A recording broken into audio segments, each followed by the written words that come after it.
Bonsoir Hanouka Sameach. Ce soir, on m'a demandé de vous parler d'un sujet qui nous concerne un peu à tous, c'est les mitzvot au XXIe siècle. Quel rapport entre les mitzvot au XXIe siècle et Hanouka?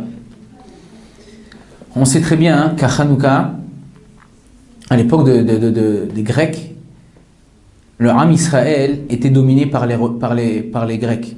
Le Ham Israël, en État d'Israël, dans l'État d'Israël, en Eretz Israël, était dominé par les Grecs. Et ces Grecs-là ont voulu, comme dans chaque génération, nous empêcher d'accomplir certaines mitzvot, nous empêcher de faire certaines mitzvot. Aujourd'hui, de nos jours, le Ham Israël continue à faire toutes ces mitzvot, continue, Baruch Hashem, à accomplir sa Torah dans le monde, dans les quatre coins du monde, soit aux États-Unis, que ce soit en France, que ce soit au Canada, que ce soit en Israël, que ce soit n'importe où, Baruch Hashem, dans n'importe quel endroit, on accomplit les mitzvot. On sait que où il y a du Coca-Cola, il y a aussi des Juifs. Chaque endroit, Baruch Hashem, il y a une synagogue, il y a un Bet Chabad, il y a un Sefer Torah, il y a des shiurim qui sont organisés, Baruch Hashem. Pourquoi les peuples, comme les Chachamim nous disent, Bechol dor vador kamim alenu lechalotenu ve'akadosh baruch hu matzilenu miyadam. Dans chaque génération, des peuples étrangers, des peuples se lèvent contre le Ham Israël, contre le peuple d'Israël pour nous anéantir, et Akadosh Baruch Hu nous sauve de leurs mains. Pourquoi? Qu'est-ce qu'ils ont à nous chercher, ces peuples-là, à nous anéantir?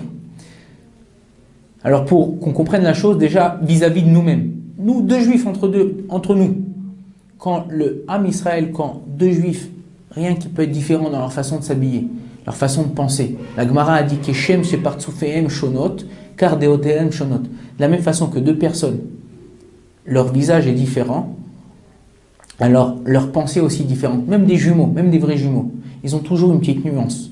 Cette nuance-là engendre chez eux que leurs pensées vont être différentes. Pas leur pensée, ce que je pense à l'instant, mais leur façon de penser, leur envie, leur désir, leurs choses vers lesquelles ils tendent ou vers lesquelles ils veulent apprendre. Tout ça, étant donné qu'Akadosh Baruch Hu, il a créé un visage différent, donc automatiquement, leur pensée, leur façon de penser va être différente.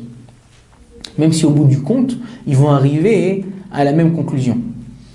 Entre nous déjà, quand il y a deux personnes, donc on a dit qui s'habillaient différemment, alors on dit mais pourquoi il ne s'habille pas comme moi, pourquoi il n'est pas comme moi, pourquoi il ne pense pas comme moi. Il y a une kina et une sina, il y a une haine, une jalousie qui se crée entre nous. À plus forte raison, chez les Goïms. Les Goïms, quand ils voient le peuple d'Israël qui accomplit la Torah, qui accomplit les mitzvot, ils disent mais pourquoi, comment ça se fait que vous n'êtes pas comme nous? Qu'est-ce qui fait différent de nous? À tel point que la Gemara dans Avodah Zarah, elle nous dit qu'à la fin des temps, Akadosh Baruch Hu, quand il va faire venir le Mashiach, les Goïms vont venir demander une récompense à Akadosh Baruch Hu. Pourquoi? Pour avoir facilité le Ham Israël, le peuple d'Israël, à accomplir les mitzvot. Ok? Mr. Chin Chang en Taïwan, il va venir, il va dire ouais, moi j'ai créé la vidéo pour pouvoir faire des cours sur Torah Box. Ouais, moi l'autre il va venir, et il va dire moi j'ai créé le iPhone pour pouvoir mettre des applications de Torah sur le iPhone. Chacun il va venir, il va demander sa récompense, son salaire pour avoir aidé ou favorisé la diffusion de la Torah dans le monde. Qu'est-ce qu'il va leur répondre à Kadosh Baruch Hu? Il va dire Gadol ha-metzuvé v'oseh, Misheno metzuvé v'oseh. Moi, les Bnei Israël, je leur ai demandé d'accomplir les mitzvot, je leur ai demandé d'accomplir la Torah. Donc, c'est normal qu'ils reçoivent une récompense, un salaire sur ça. Vous, je ne vous ai pas demandé, mais Becholzot, bien que je ne vous ai pas demandé, je vais vous donner une récompense. Je vais vous donner une seule mitzvah à accomplir. Une mitzvah à accomplir. Si vous l'accomplissez cette mitzvah, je vous donnerai récompense. Si vous n'accomplissez pas cette mitzvah, alors vous n'aurez pas de récompense. Quelle mitzvah il leur a donné? Il leur a donné la mitzvah de faire la soukha. C'est une mitzvah, comme la Gemara nous dit, qui ne coûte pas un rond. Aujourd'hui, c'est vrai qu'on est en 2013, 2014 bientôt. Il y a les soukhot qui valent très cher, comme on sait, dans le monde ou à Paris, même en Israël. Mais à l'époque, tu prenais 3 ou 4 morceaux de planche, 2, 3 ou 4 morceaux de planche, tu les mettais, tu coupais un palmier, tu mettais sur le toit, et on faisait une soukha. Il leur a dit, faites la soukha. Les goïms sont partis chercher des planches, des bois. Ils ont fait leur soukha. Et ce même jour-là, Kadosh Baruch Hu, il dit, il va faire sortir le soleil. Le soleil va tellement taper fort qu'il fera une chaleur intense.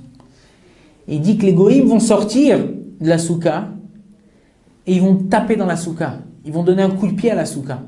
Alors là, Kadosh Baruch Hu, il va dire, regardez Avraham Avinu, mon fils, malgré qu'il était après la Brit Mila, et la chaleur était intense, il cherchait, il attendait dehors dans le désert, il attendait dehors dans la rue à faire venir des invités chez lui à la maison. Il cherchait à accomplir cette mitzvah. Même un juif, il est dit que s'il pleut ou s'il fait une chaleur intense, on n'arrive pas à supporter de rester dans la souka, on devra sortir de la souka. On n'est pas obligé de souffrir pour la mitzvah de la souka.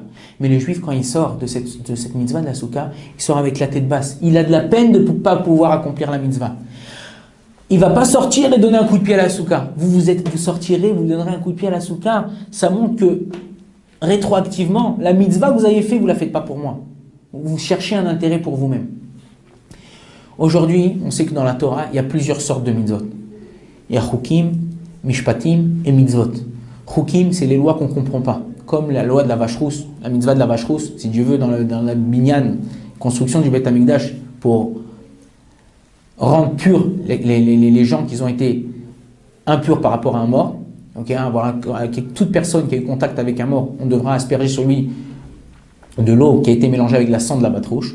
Ça, c'est un chok. On ne comprend pas. Même le plus chacham des hommes, qui est Shlomo Ameler, il n'a pas compris cette mitzvah. Ve'ir echokam imeni, il a dit Shlomo Ameler. Elle est loin de moi, je n'arrive pas à comprendre. Il y a les mitzvot, comme les tfilin, la kashrut, et d'autres mitzvot que si Akadosh Baruch Hu ne les avait pas donnés, on n'aurait pas pu les comprendre, on n'aurait pas pu les faire de nous-mêmes. Ça, c'est les mitzvot de la Torah. Ok. Et il y a les mishpatim. Mishpatim, c'est ne pas tuer, ne pas voler, ne pas commettre d'adultère.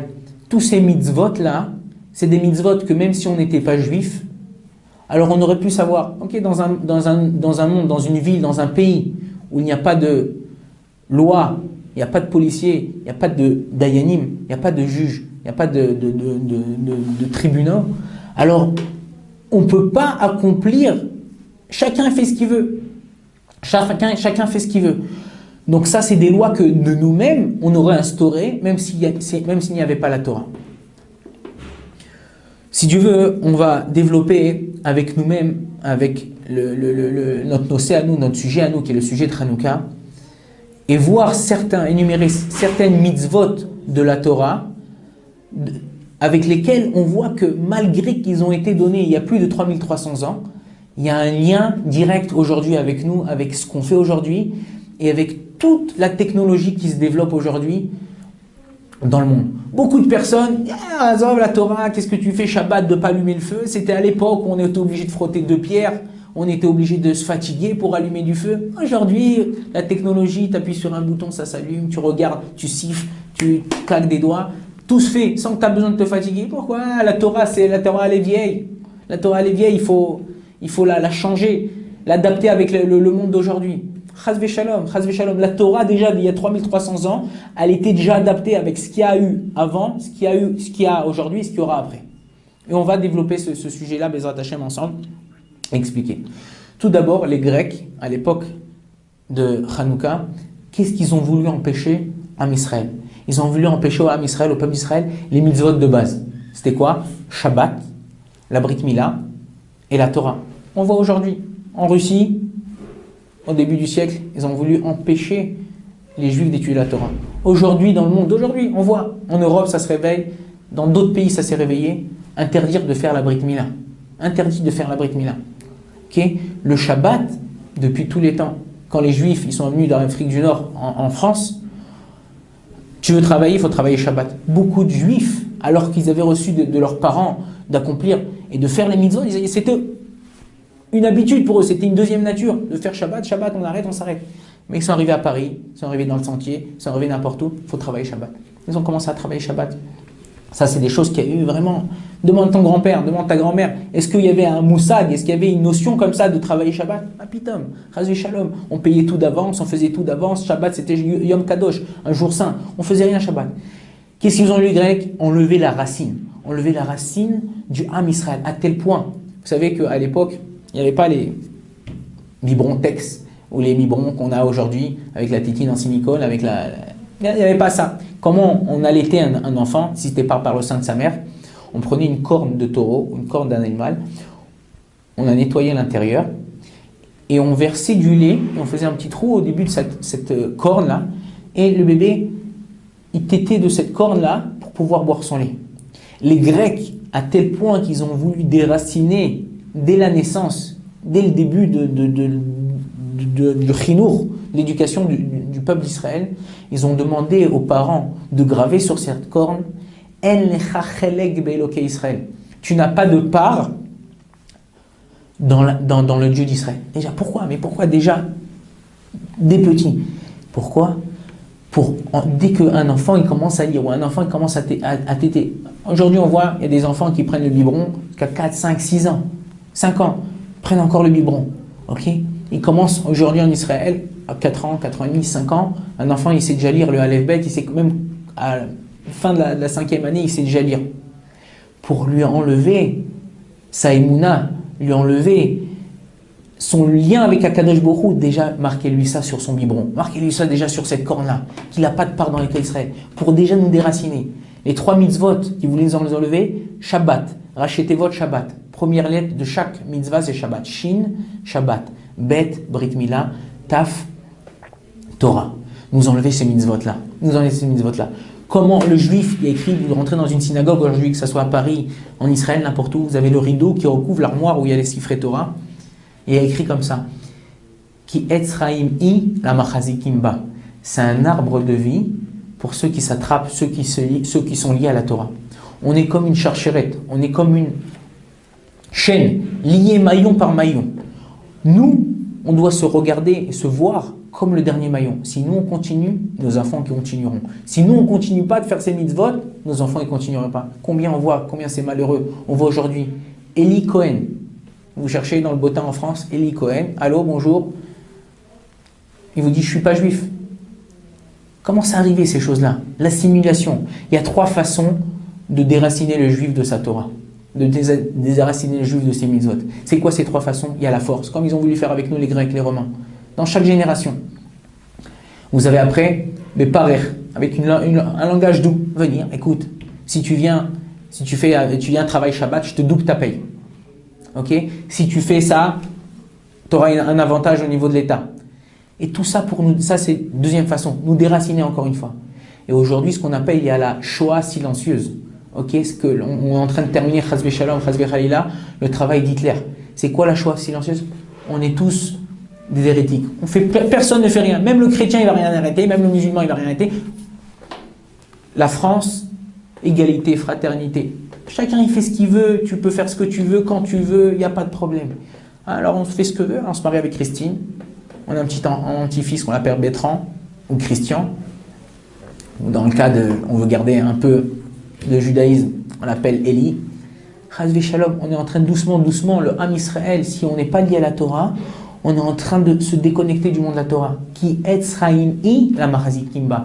La Torah, c'est un arbre de vie pour qui? Pour ceux qui se tiennent à cette Torah-là.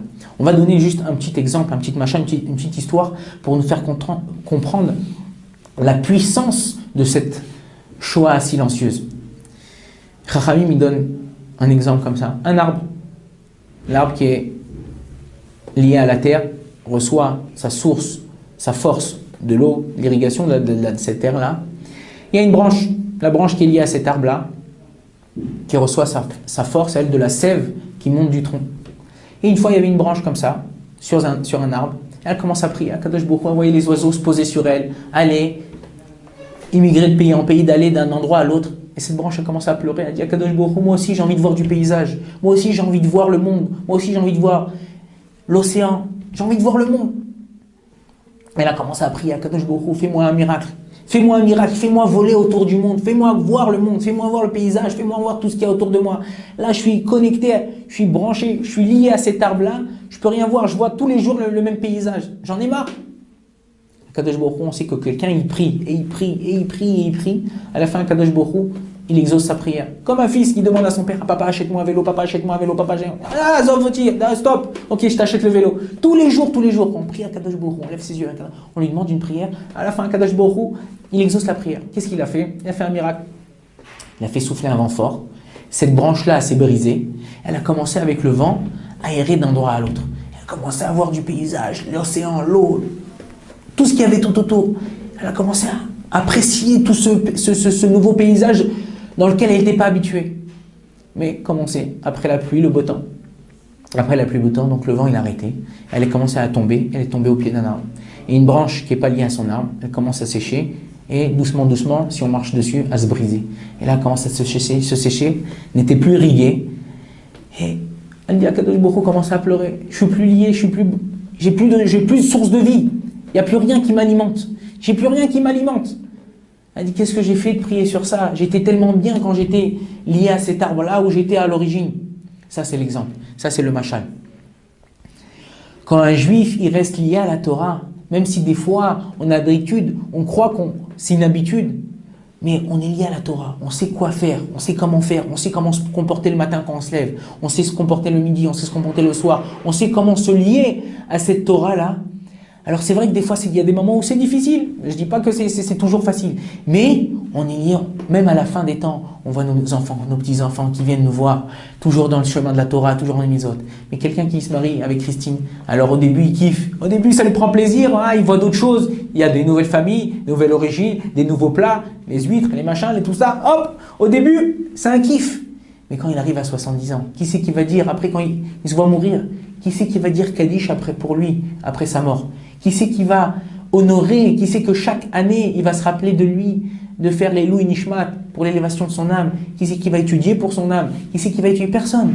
C'est lui le dernier maillon de la chaîne. Et tac, il a réussi à se déconnecter de cette chaîne-là. Ça, c'est les mitzvot.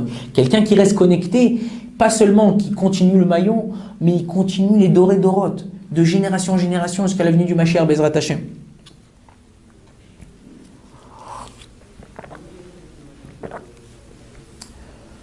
La Torah, hein, on dit qu'elle est une. La Torah, elle est unique. La Torah, elle est unique. Ok? Il y en a qui disent qu'elle vient de Tunisie. C'est pour ça qu'on dit la Torah était une. La Torah, on a cherché dans le monde entier tous les sifrei Torah qui ont été écrits depuis Moshe Rabbeinu jusqu'à aujourd'hui pour voir s'il y avait des nuances de version.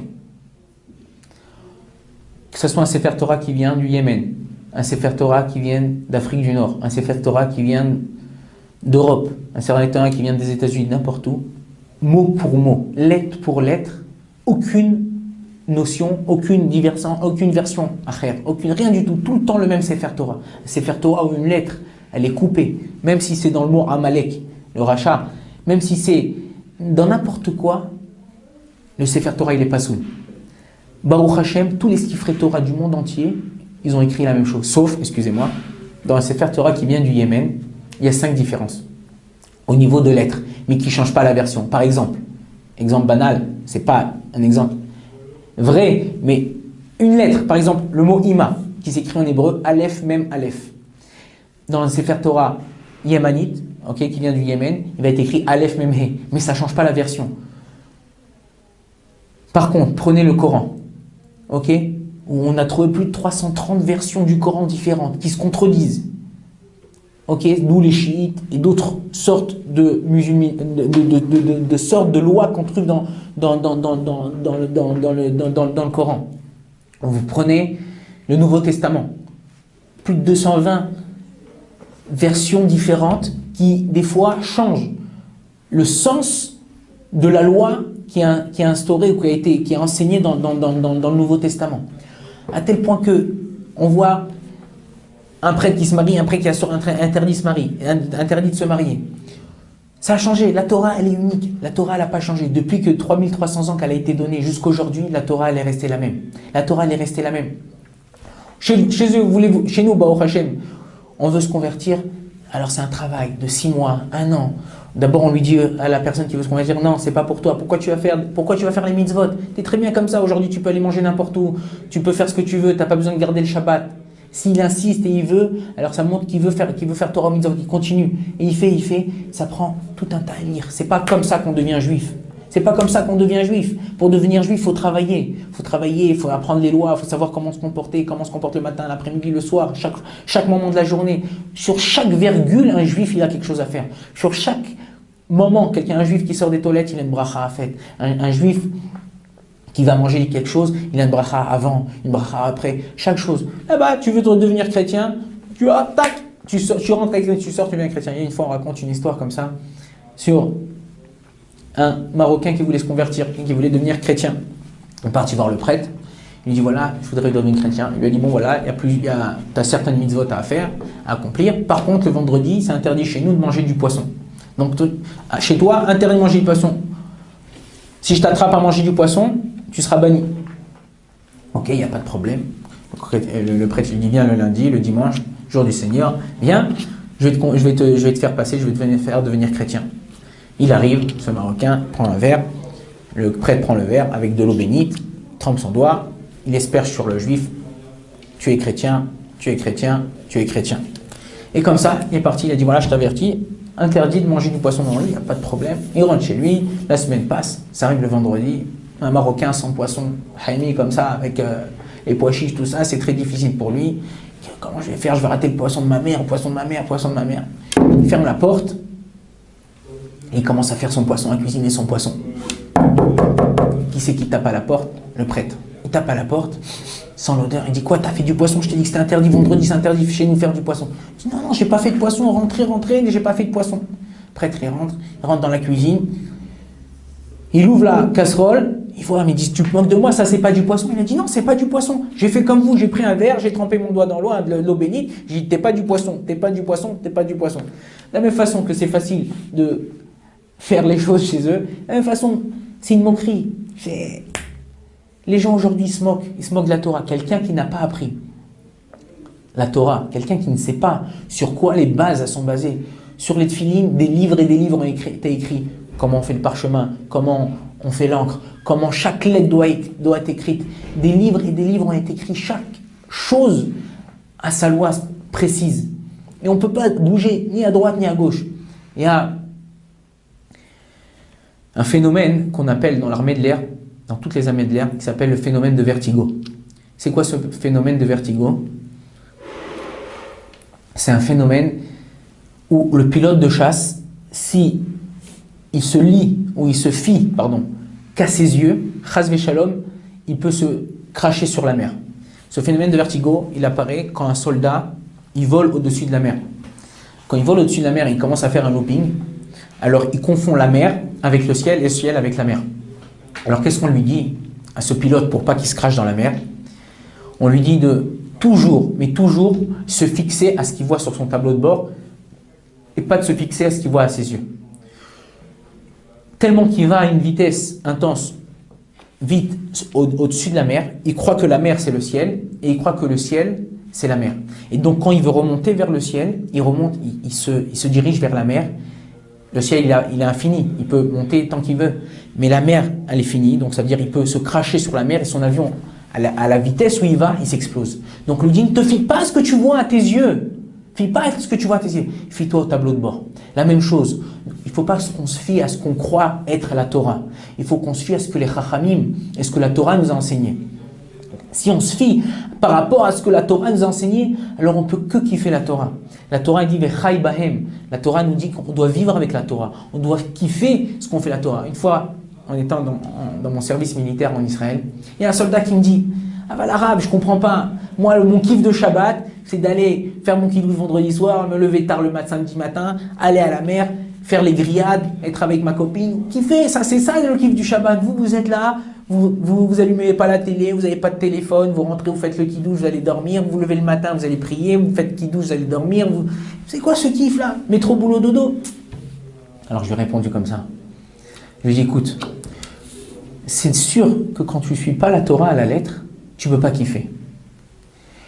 Quand quelqu'un, vous achetez aujourd'hui une caméra, vous achetez aujourd'hui un téléphone, vous achetez aujourd'hui un poste, vous achetez n'importe quoi, un ordinateur, on vous donne avec lui un petit livret qui s'appelle le mode d'emploi. Ce mode d'emploi, il m'aide à savoir utiliser ma caméra, mon téléphone à bonne échéance. Si moi je ne l'utilise pas de cette façon-là, alors je ne peux pas utiliser à bonne échéance mon appareil. Par contre, si j'utilise mon appareil comme je veux, je peux pas après m'étonner, ou je le fais trop chauffer, ou je le laisse dans un endroit où c'est interdit de le laisser à une certaine température, alors c'est sûr qu'il va cramer, c'est sûr qu'il va s'abîmer. Je pourrais pas retourner à l'endroit où je l'ai acheté et lui dire, écoute, regarde, il y a un problème, mon téléphone il a cramé. Bah, tu l'as laissé sur le pare-brise de ta voiture, tu es sorti de la voiture, tu as fermé ta voiture à clé, il y avait le soleil qui a tapé, la voiture elle a chauffé. En Israël, souvent dans les iPhones, le téléphone a dépassé la température du téléphone. Donc il s'éteint automatiquement. Sécurité. Ok? Mais si toi tu n'utilises pas cet appareil à bonne échéance, il ne pourra jamais te servir de la bonne façon. La même chose, quand tu viens le Shabbat vendredi soir, tu rentres chez toi. La télé elle est éteinte. Tu n'as pas ton téléphone allumé. Tu es avec ta femme, avec tes enfants, mais tu es à 100% avec ta femme et tes enfants. Dans la semaine, tu es en train de parler avec ton fils, tu es en train de parler avec ta femme, ton téléphone il sonne, tu dis attends 2 secondes chérie. Allô, oui, tu commences à parler, elle, ça l'énerve, elle se lève, elle te laisse tout seul à table, tu termines de manger tout seul, tu raccroches. Le Shabbat, il n'y a pas ça. Shabbat, tu es entièrement avec elle, tu es entièrement avec ton fils, tu es entièrement avec tes enfants. Tu kiffes ton Shabbat, tu fais pas ton kidouche, et tu es en train de regarder la télé, ce qui se passe à la télé. Tu vas dormir, tu te lèves le matin un peu plus tard, parce que la tefila Shabbat matin commence un peu plus tard. Tu reviens, tu manges la tefina. Après la tefina chayav mita, on est obligé d'aller dormir, c'est trop kaved, c'est trop lourd pour nous. On se lève, on va étudier un peu, on fait mincha, on fait souda shlichit, on kiffe, il n'y a personne qui nous dérange, il n'y a personne qui nous attend, il n'y a personne qui nous court après. Tandis que lui, hop, sa copine, elle lui annule le rendez-vous, il est dégoûté, ma journée Shabbat, elle est foutue. Quand quelqu'un, il apprécie ce qu'il fait, et il fait la chose comme elle est écrite dans la Torah, il peut que kiffer le Shabbat, la même chose. Quelqu'un, il vient manger chez moi à la maison, il goûte un gâteau. Il demande à ma femme la recette du gâteau. Sa femme prend la recette du gâteau. Ah, marque la recette. Tous les ingrédients qu'il faut. 200 grammes de farine, 100 grammes de sucre, tant de levure, tant de chocolat. Sa femme, le lendemain, rentre chez elle. Elle dit, je vais faire un kiff à mon mari. Je vais lui faire le même gâteau que cette femme-là. Elle arrive chez elle, on prend la recette. 200 grammes de farine. Elle regarde dans son armoire. Elle n'a pas assez de farine. Elle n'a que 100 grammes de farine. Bon, je mets que 100 grammes de farine. 100 grammes de sucre, bon j'ai pas mis la farine, je complète par le sucre, je rajoute encore 100 grammes. Ah, chocolat, j'ai pas mis assez, donc je complète par ça. Elle fait sa recette, son mari rentre le soir, il goûte le gâteau. Ah, c'est la même forme, mais il goûte le gâteau, aucun rapport avec le goût. C'est quoi ce gâteau? Ben, j'ai fait la recette de... Elle appelle ma femme. Allô, oui, c'est quoi cette recette que tu m'as donnée? Ma femme me dit, prends la recette. Elle lui dit, t'as mis 200 grammes de farine. Ah non, j'avais pas 200 grammes de farine, j'ai mis que 100 grammes et j'ai complété avec le sucre. T'as mis tant de chocolat. Ah non, j'ai pas mis ça parce que j'avais pas assez, donc j'ai complété avec quelque chose.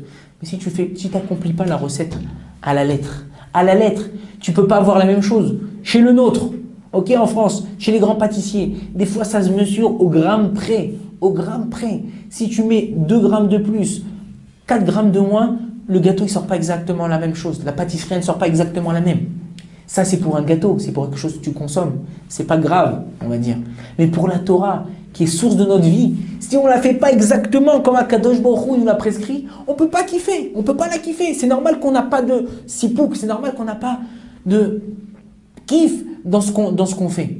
Tandis que quand on accomplit cette mitzvah de la Torah d'une façon où on est là, on kiffe, on cherche comment faire pour le mieux, alors là, on vit notre Torah. On vit cette vie-là vraiment à fond, à 100%. À 200%, on est là, on vit ce qu'on vit. Il n'y a plus rien d'autre autour qui peut nous déranger. On est entièrement là avec les gens qui nous entourent. Quand on est avec quelqu'un, on sait lui donner l'importance qu'il a, on sait lui faire attention à lui, que ce soit dans le limoud, dans l'étude de la Torah, que ce soit avec notre famille, que ce soit dans le boulot, que quelqu'un qui est au travail, la Torah nous dit il faut faire attention même dans le travail. Les lois du travail sont plus dures que les lois de Netilat Yadayim, que les lois de Kashrut. Pourquoi? De faire attention, pas voler son patron, faire attention, quelqu'un des fois, on a pris l'habitude aujourd'hui de prendre le téléphone, appeler, et quoi? Sur le compte du patron. Attends, mais est-ce que ton patron il te permet? Peut-être il t'interdit. Et après le patron à la fin du mois il a des notes de téléphone ou des notes d'internet ou des notes de n'importe quoi qui dépassent. Peut-être qu'il n'a pas le droit. Ça c'est du vol. La Torah, il y a des lois pour tout, Baruch Hashem. Sur chaque chose, sur chaque gramme d'ingrédients qu'on investit, qu'on fait dans la Torah. Les gens aujourd'hui, malheureusement, comme on a dit tout à l'heure, ils se moquent de la Torah. Mais ils se moquent pourquoi? Parce qu'ils n'ont pas appris. Quelqu'un qui ne connaît pas, quelqu'un qui n'a pas appris, donc il se moque. Il y avait une fois une mora en Israël. Vous savez que dans les écoles en Israël, que ce soit religieux ou pas religieux, on est obligé d'enseigner la Torah, le Tanakh, la Bible. De la même façon que dans une école religieuse, on est obligé d'enseigner les mathématiques, la science naturelle et toute autre matière profane, on est obligé aussi dans les écoles qui ne sont pas religieuses d'enseigner en Israël le Tanakh, la Bible. Il y a une fois une mora qui apprenait à ses élèves l'histoire de Yona. L'histoire de Yona, c'est la Haftara qu'on lit le jour de Yom Kippour. Yona, qui a Kadosh Baruch Hu, Dieu l'a envoyé en mission pour faire tchouva à une ville qui s'appelait Ninvé. Et au début, il n'a pas accepté. Il a voulu se sauver dans un bateau, ils l'ont jeté à l'eau. Il a été avalé par une sorte de grande baleine où il est resté là-bas pendant 3 jours. Et après, il a fait tchouva. Kadosh Baruch Hu, il a fait sortir de ce poisson-là immense, gigantesque, et arrivé dans cette ville de Ninvé où il leur a fait faire tchouva. Donc, cette morale-là, elle raconte cette histoire-là, cette histoire de Yona. Et en racontant cette histoire, elle se moquait. Elle avait le sourire à la bouche et elle rigolait. Elle raconte, elle dit, vous savez, Yona, on l'a jeté à l'eau. On l'a jeté à l'eau et il a été avalé par une baleine. Elle rigolait comme ça, elle rigolait.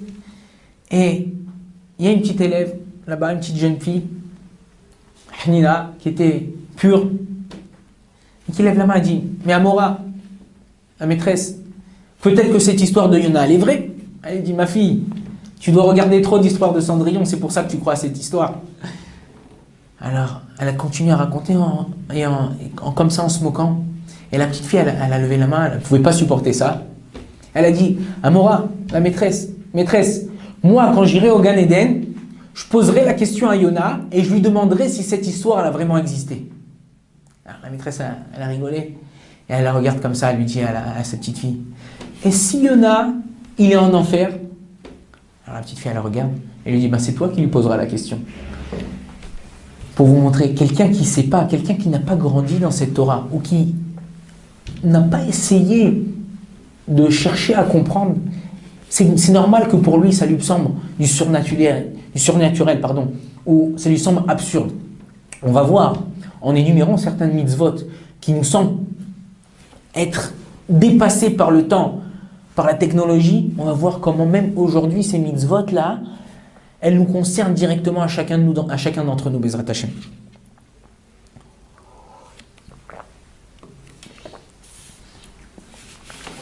Alors, pour commencer, on va commencer par la mitzvah de Modeh Ani. Vous savez que chaque juif, le matin, en se levant de son lit, même avant de s'être lavé les mains, il a une mitzvah d'ouvrir les yeux et de dire Modeh Ani lefanecha melech chai vekayam she'echezarta bi nishmati bechemla rabba emunatecha.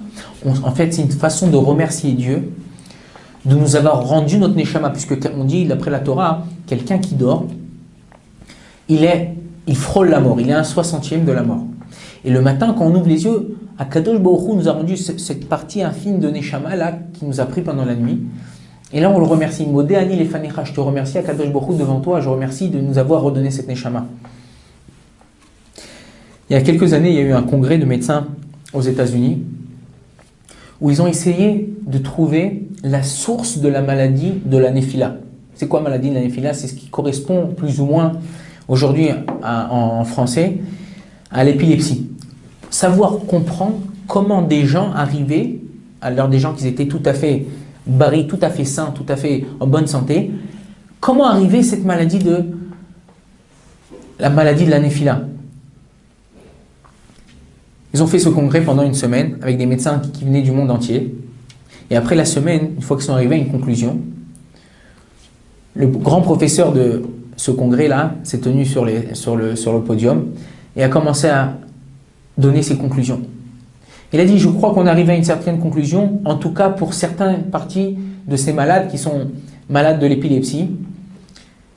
C'est lorsque quelqu'un le matin se réveille, et souvent on a l'habitude de regarder l'heure, et par exemple on a un bus à prendre, où on commence le travail, et on voit qu'on commence le travail à 9h, et on regarde sur notre montre, il est 9h moins 5 ou 9h moins 10. Alors la personne a l'habitude de se lever soudainement, précipitamment. Il dit ça fait un zizouah dans la tête, ça fait une vibration forte dans notre cerveau. Et si on fait ça plusieurs fois, on peut arriver chas v'shalom à cette maladie-là de l'épilepsie. Alors dans la salle, il y avait un médecin qui était religieux, qui avait l'habitude d'étudier le Talmud, l'habitude d'étudier la Daf Yomi. C'est la page du jour, chaque jour, étudier une page du Talmud pour terminer tout le Talmud en 7 ans. Et il lève la main et dit, écoutez, nous on a reçu la Torah il y a 3300 ans. Et dans le traité de Gittin, là-bas, dans la page 56, il y a écrit comme ça. Il y a écrit qu'un homme ne devra pas se lever le matin subitement parce que ça peut lui apporter certaines maladies, dont celle-là. Il dit, qu'est-ce qu'il devra faire? Quel est le remède de cette maladie? La Gemara a dit de rester un certain laps de temps dans son lit avant de se lever. Alors le médecin, là, ce grand professeur qui parlait, il a dit oui, de le rester entre 10 et 12 secondes. Alors là, le médecin juif, il lui dit, ouais, mais nous, c'est exactement ce qu'on fait. Tous les matins, en se levant, avant de se lever, même si on est pressé, juste en ouvrant les yeux, on doit dire, Modé ani lefanecha, melech chai, vekayam, shechezarta li nishmati, bechemla rabba emunatecha. 12 mots, 10 secondes, 9 secondes, juste le temps de ne pas se lever subitement. Et ça nous protège de cette maladie. Mais est-ce que nous, la Torah, elle a été donnée pour nous protéger de cette maladie? Non, la Torah, elle a été donnée pour qu'on accomplisse les mitzvot. Rétroactivement, ça nous sauve de quelque chose, ça nous sauve de cette maladie-là. Baruch Hashem, on en profite. Au passage, on prend cette mitzvah pour nous sauver ainsi de ces maladies. Mais ce n'est pas le but. Encore, voilà, ça c'est une mitzvah qui nous sauve d'une certaine maladie, alors que pour nous, pourquoi dire Modéani le matin, quel rapport? Non, Modéani, on remercie. Quelqu'un qui s'habitue à remercier Akadosh Baruch Hu, alors il s'habituera à remercier son copain ou son ami lorsqu'il va lui faire un bien-être, lorsqu'il va lui faire une tova, lorsqu'il va faire quelque chose de bon, que ça soit sa fille, son fils, sa femme, un ami, un collègue de travail. Merci, Toda Rabba, je te remercie. Apprendre à remercier Akadosh Baruch Hu, c'est apprendre à remercier les autres. Une mitzvah de tefillin. Aujourd'hui, avec ce qui s'est passé depuis le 11 novembre dans les aéroports, dès qu'on voit quelque chose de suspect, quelque chose de bizarre, on appelle tout de suite, il y a un sac, il y a quelque chose, surtout en Israël. En Israël, il y a une unité spéciale dans la police, que lorsqu'il y a un sac à dos, même un sac à dos d'enfant dans une station de bus, on appelle tout de suite la police, c'est une unité de démineurs qui vient et qui prennent ce sac-là, qu'ils font exploser dans un endroit, pour pas, chas shalom, peut-être que c'est quelqu'un, un arabe, qui a mis un sac piégé ou quelque chose. Aujourd'hui, on voit des gens dans des endroits, une fois j'étais en Macédoine, là-bas à côté de la Grèce, et il y a quelqu'un, un juif, qui était avec moi, qui a oublié de mettre cette filine, ou qui n'a pas eu le temps, plutôt, de mettre ses filines le matin, et arrivé là-bas à l'aéroport, il a commencé à mettre cette filine. Tout de suite, une femme qui ne connaissait pas qu'est-ce que c'était ces boîtiers noirs, elle a appelé la police, il y a quelqu'un qui va se faire exploser, quelque chose sur le bras, sur la tête. Les policiers sont arrivés, Kaniré qu'il y en avait d'eux qui connaissaient, il a dit non, laissez, c'est des juifs. À quoi ça sert les filines? Une boîte là, contre le cœur, une boîte là, sur la tête. Bizarre. Qu'est-ce qu'on fait avec des filines aujourd'hui en 2013? Alors il faut savoir que dans la médecine chinoise, ce qu'on appelle aujourd'hui l'acupuncture, avec ces aiguilles-là, où on touche des points sensibles dans le corps, qui nous permettent de guérir certaines choses, ou par exemple, des gens qui veulent arrêter de fumer, il y a certains points à toucher. Ils ont découvert que les points ici, où il y a la frontanelle, parce que les filines, ils ont une certaine place exacte où il doit être posé. Si les filines dépassent un peu le cuir chevelu, on n'a pas accompli la mitzvah de filine. Si les filines sont un peu trop en arrière, on n'a pas accompli la mitzvah de filine. La mitzvah de filine, elle se positionne dans un endroit précis, dans la frontanelle, l'endroit où le bébé, lorsqu'il naît, il a un endroit qui n'est pas encore terminé d'être fait, là il est encore un peu mou, et on doit poser exactement la filine là, et pas dépasser le cuir chevelu. Dans le bras, exactement, au niveau du muscle, pas trop bas, sinon on n'a pas accompli la mitzvah, un peu penché vers le cœur. Pourquoi nous on accomplit cette mitzvah? Il y a 2 centres de pensée, ou 2 centres qui dirigent l'homme dans la vie, c'est la tête, le mohar, l'esprit et le cœur. Ces 2 centres-là, c'est ça qui dirige. Un homme dans la vie, il réfléchit pour faire quelque chose et il agit des fois par le sentiment. Akadosh Baruch Hu, il nous demande de le servir par ces 2 traits, ces 2 choses-là qui font bouger l'homme, qui dirigent l'homme dans sa vie. De lui donner à Kadosh Baruch Hu, d'asservir à Kadosh Baruch Hu son cœur et son esprit. Ils ont découvert, donc, comme je vous ai dit, dans cette médecine chinoise, que ces deux points-là, exactement, où nous on posait les tefilines, c'est deux points qui relaxaient l'homme. Deux points qui relaxaient l'homme. Est-ce que nous on fait ça maintenant pour nous relaxer? Est-ce que nous on fait ça pour nous relaxer? On fait pas ça pour nous relaxer. On fait ça pourquoi? Parce que Kadosh Baruch Hu nous l'a demandé. Encore une mitzvah qu'on voit aujourd'hui qui nous aide pour autre chose, rétroactivement. Mais nous on le fait pourquoi? Parce que Kadosh Baruch Hu nous l'a demandé. Troisième mitzvah. La mitzvah de Basar Bechalav. Aujourd'hui, c'est quoi Basar Bechalav? Mélanger le lait et la viande. On n'a pas le droit de les cuisiner ensemble, on n'a pas le droit de les vendre ensemble, mélanger, on n'a pas le droit de les consommer ensemble. Pourquoi? Mais qu'est-ce qu'il y a aujourd'hui? On voit plein de Français à Paris, un jambon beurre. Ouais, petit sandwich, jambon beurre, ça a l'air bon. Pourquoi nous, le Ham Israël, le peuple d'Israël, on n'a pas le droit de mélanger ces deux aliments-là? Pourquoi c'est interdit? On ne peut pas. En quoi ça peut nous faire comprendre? Quel rapport avec nous aujourd'hui? Alors, avant de rentrer dans ce qui est pour la Torah, vous savez que chaque mitzvah un juif fait aujourd'hui, il a un rapport avec le spirituel. Mais avant de rentrer dans ça, on va d'abord expliquer au niveau de la médecine.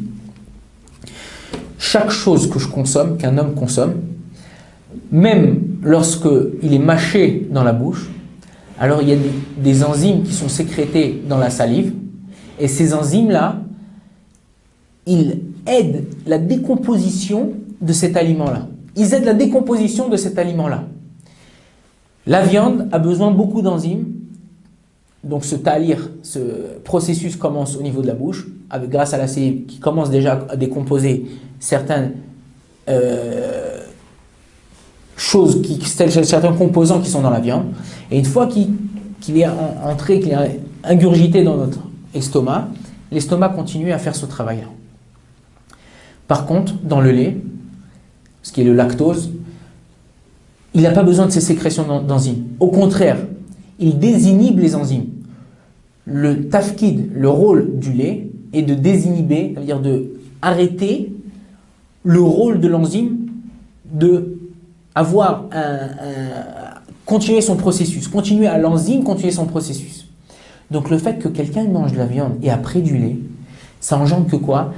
D'après certaines sources de la médecine qu'ils ont découvert aujourd'hui, que quelqu'un qui mangeait de la viande et après du lait, ça a engendré un problème intestinal, un problème de digestion. Pourquoi? Parce que le lait qui était consommé après arrêtait les enzymes qui étaient sécrétées par la bouche ou par l'estomac à continuer son processus pour me faire bien digérer la viande. Par contre, quand c'est le consommer d'une façon inverse, c'est-à-dire boire un verre de lait, alors le lait c'est beaucoup plus vite digéré que la viande, attendre une demi-heure et après consommer de la viande, donc là j'ai pas ce phénomène-là de arrêt de l'influence de ces enzymes-là. Ça, c'est au niveau de la médecine. Au niveau de la Torah, pourquoi? Alors, il y a, comme je vous ai dit au début, tout ce que je fais ici-bas a une répercussion dans le ciel. Tout ce qui est fait dans le ciel par rapport à Kadosh Baruch Hu a une répercussion dans ce monde-là. C'est pour ça que la Magen David, que tous les juifs portent sur le cou, ou qu'on a des fois dans la synagogue, c'est quoi cette Magen David? Qu'est-ce que ça représente? Deux triangles, un qui va vers le haut et un qui va vers le bas. Le triangle qui va vers le haut, la ligne d'en bas, c'est ce que je fais moi dans ce monde. Pourquoi elle va vers le haut? Pourquoi une flèche qui va vers le haut? Parce que ce que je fais moi dans ce monde, il a une répercussion en haut dans le monde. Je fais une avéra, ça peut détruire certaines choses qui sont dans le monde. Je fais une mitzvah, ça peut construire certaines choses qui seront dans le monde supérieur. Le triangle inverse qui va vers le bas, c'est ce que l'influence est fait d'en haut à l'influence en bas. Regardez, une mitzvah, c'est pas une mitzvah, pardon, un minag, une coutume que les juifs ils ont l'habitude de faire à Hanouka, c'est la sévivonne, c'est la toupie. Regardez cette toupie, si je la pose sur quelque chose de plat, elle ne peut pas tenir toute seule. Elle ne peut pas tenir toute seule. La toupie, elle a besoin d'une force supérieure que je fais avec ma main pour qu'elle puisse tourner. Et tant qu'elle tourne, alors elle a cette force de ne pas tomber. C'est la même chose. Quand Kadosh Baruch Hu, il agit sur nous d'en haut, alors le Ham Israël il tient. Mais si Akadosh Baruch Hu, il se retire de nous, Chas v'Shalom, comme on a vu dans la Shoah ou dans d'autres générations, alors Akadosh Baruch Hu, les autres peuples, ils ont une emprise sur nous. La même chose quand je fais une mitzvah. Tant qu'Akadosh Baruch Hu, il a une influence sur moi, alors la mitzvah continue à vivre en moi. Quand moi je consomme du lait et de la viande, on dit que le lait, tout ce qui est blanc dans la Torah, ça représente le chesed, ça représente la bonté. Tout ce qui est rouge dans la Torah, ça représente le din, la rigueur.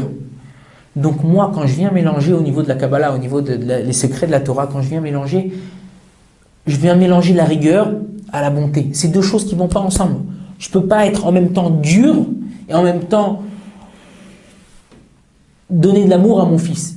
Il y a des moments où je dois lui donner de l'amour et il y a des moments où je dois être dur avec lui. On ne peut pas mélanger les deux choses ensemble.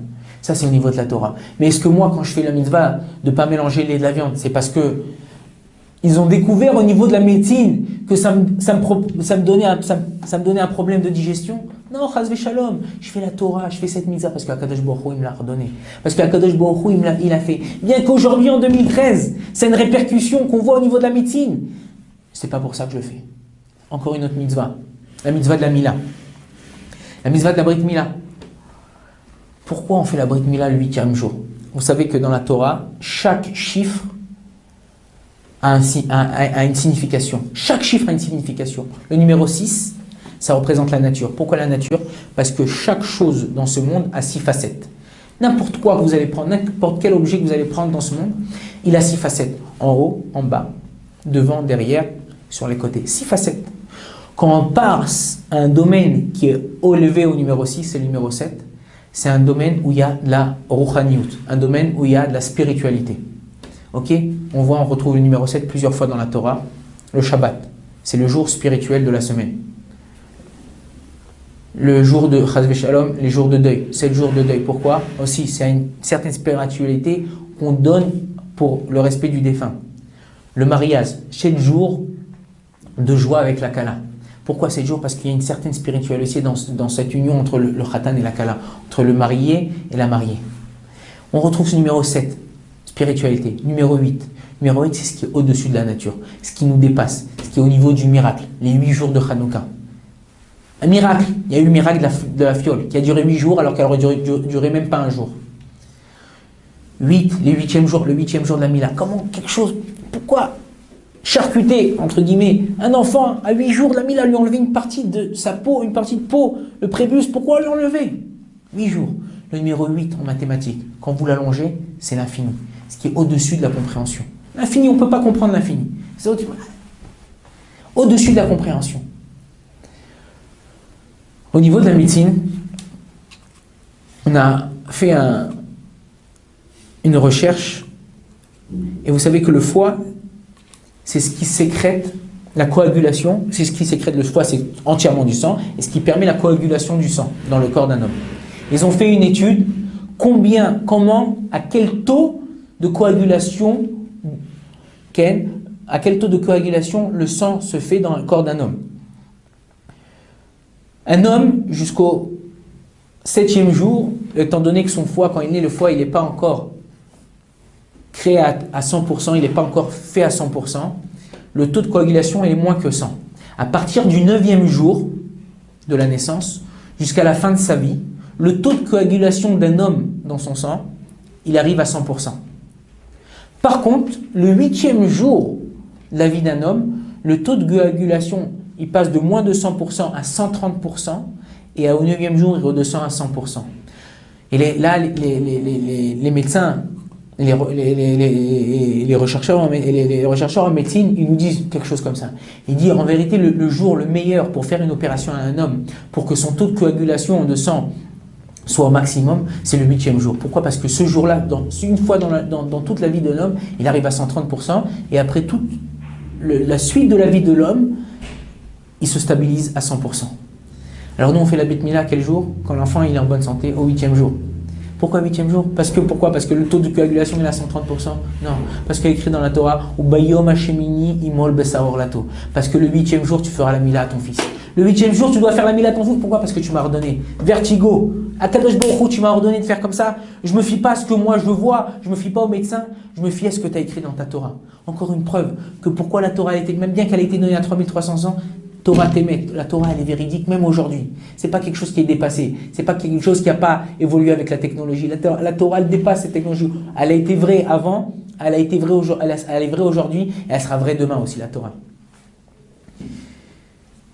Aussi, vous savez que en enlevant ce prépuce-là, on évite à l'homme d'avoir certaines maladies.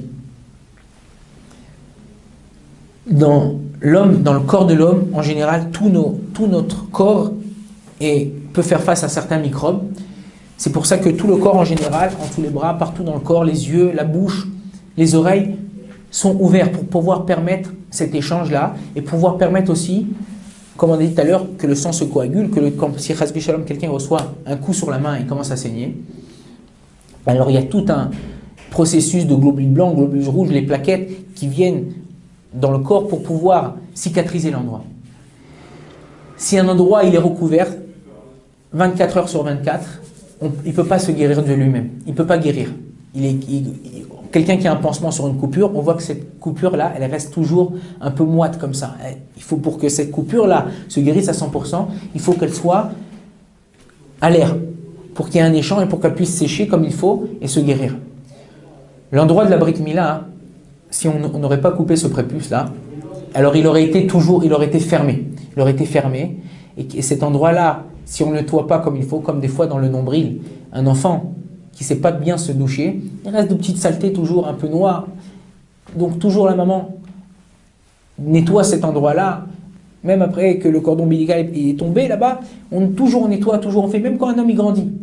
Tandis que cet endroit-là qui est recouvert, ce membre-là qui sera recouvert, il faudra faire attention de le nettoyer. À tel point que le médecin de la royauté d'Angleterre, du royaume d'Angleterre, a demandé, qui n'est pas juif, a demandé que tout prince ou toute personne qui est de la royauté de faire une Brit Mila. Pas la Brit Mila comme nous on l'a fait, de faire une opération à l'hôpital et d'enlever ce prépuce-là. Pourquoi? Pour éviter certaines maladies, certains microbes qui peuvent être recouverts par cette peau-là qu'on n'a pas l'habitude de nettoyer à l'intérieur. Encore une fois, nous pourquoi on fait la Mila? À cause de ça, à cause de cette propreté, à cause de ces microbes-là qu'on peut attraper, comme le sida par exemple. Non, Chasvé Shalom, on ne fait pas ça pour ça. On fait ça parce que Akadosh Baruch Hu, il nous l'a redonné. Une petite histoire du Chazon Ish pour nous faire comprendre comment la Torah, qui a été donnée il y a 3300 ans, peut être encore vraie aujourd'hui. Cette histoire s'est passée le jour de Rosh Hashanah. La veille de Rosh Hashanah, il y avait un boucher qui avait l'habitude de prier matin, midi et soir, Shacharit, Mincha, Orbit, avec le Chazon Ish. Il avait un petit minyan chez lui et il priait là-bas. Et ce boucher en rangeant la viande de la fête sur les crochets dans la chambre froide de sa boucherie, sans faire attention par la vitesse, il a accroché un morceau de viande et sa main a été accrochée avec ce crochet en fer là et il s'est blessé. Il s'est blessé, c'était dans quelques heures la fête de Rosh Hashanah, il n'a pas eu le temps d'aller voir un médecin pour se soigner, il a mis un désinfectant, il s'est couvert la main. Le soir de Rosh Hashanah, après s'être douché, après être mikvé, il est venu à la synagogue, il a enlevé ce pansement. Et chez les Ashkenazim, ils ont l'habitude, après la tefila, d'aller souhaiter Shabbat Shalom, Chag Sameach au Rav. Il est arrivé devant le Rav, devant le Chazon Ish, et il est parti lui dire Chag Sameach. Le Chazon Ish a vu sa main qui avait doublé de volume, triplé de volume. Il lui a dit qu'est-ce que c'est ça? Il lui a dit voilà, il lui a dit écoute, j'étais en train de ranger la viande dans ma boucherie, et voilà ce qui s'est passé. Il lui a dit écoute, va tout de suite à l'hôpital, demande-leur de te faire une perfusion. Et surtout, s'ils te demandent de te faire amputer cette main-là, dis-leur non. Et s'ils te demandent de signer une décharge, dis mon Rav, il est interdit. Quoi, mais Rav, c'est fait, je vais aller prendre l'ambulance ou prendre la voiture pour aller. Il dit, va prendre l'ambulance tout de suite, prends la voiture et dirige-toi à l'hôpital. Et il est parti, il s'est dirigé sur l'ordre de Rav, il s'est dirigé à l'hôpital. Il est arrivé, ils ont vu sa main. Ils ont parlé ensemble, les médecins, pour savoir quoi faire. Ils ont dit, écoute, on est obligé de tout de suite vous amputer cette main-là. Il lui a dit, non, j'accepte pas. Mon Rav, il a dit de pas amputer. Il m'a dit, quel Rav, de quoi tu parles? Nous, on est médecins. On sait quoi faire. si tu veux pas te faire t'amputer cette main, chas v'shalom, on pourra après arriver, chas v'shalom, ça peut s'étendre et t'amputer le bras. Il a dit, signe-nous une décharge, comme quoi tu n'acceptes pas de te faire amputer. Il a dit, je signe une décharge. Il a signé cette décharge. Il a passé les 2 jours de Rosh Hashanah, ils lui ont fait la perfusion comme il a demandé au nom du Chazon Ish. Et au bout de déjà un jour et demi, la main elle a commencé à se dégonfler. Et quand le Chazon Ish est venu lui rendre visite après Rosh Hashanah, le médecin il a dit, je voudrais voir ton rave, qui c'est ce rave là, comment c'est possible, comment il a pu savoir qu'il ne fallait pas amputer cette main là. Quand le Chazon Ish il est arrivé, il a appelé le médecin. Il lui dit, voilà, Kvod Harav, comment vous avez su, comment vous avez su que de ne pas amputer cette main? Il a dit, voilà, il y a une Gemara dans Masechet Choulin, il y a un traité dans le Masechet de Talmud Bavli, le traité de Choulin, dans la Torah chez Béalpé, où il nous dit comme ça, qu'une bête, pour savoir si elle est tréfa ou pas, si elle peut vivre ou pas, si on peut lui faire la shrita, elle est cachère pour faire la shrita, il ne faut pas qu'elle ait de maladie. Si cette bête-là a une maladie ou un problème, alors là, on ne pourra pas lui faire la shrita, cette bête-là, on ne pourra pas lui faire la shrita, elle ne sera pas cachère et on la laissera continuer à paître. Il dit, si une bête elle a reçu un coup avec un morceau de ferraille ou a reçu un coup, et ce coup-là, il a tout de suite gonflé dans la même journée, ça veut dire que c'est un coup qui va passer, et au fur et à mesure du temps, ça va se résorber tout seul, et ça va guérir. Tandis que si ce coup, il aura pris plusieurs jours à gonfler, et il y aura une certaine mougla, une certaine infection, alors ça veut dire que cette bête-là, elle sera taref et on ne pourra pas lui faire la shrita. Il dit, lui, cette personne-là, quand il m'a raconté son histoire, il m'a dit que c'était de l'après-midi au soir que ça a gonflé tellement. Donc j'ai dit que ce coup-là, il va se résorber les de la même chose que pour un animal, pour cet animal-là.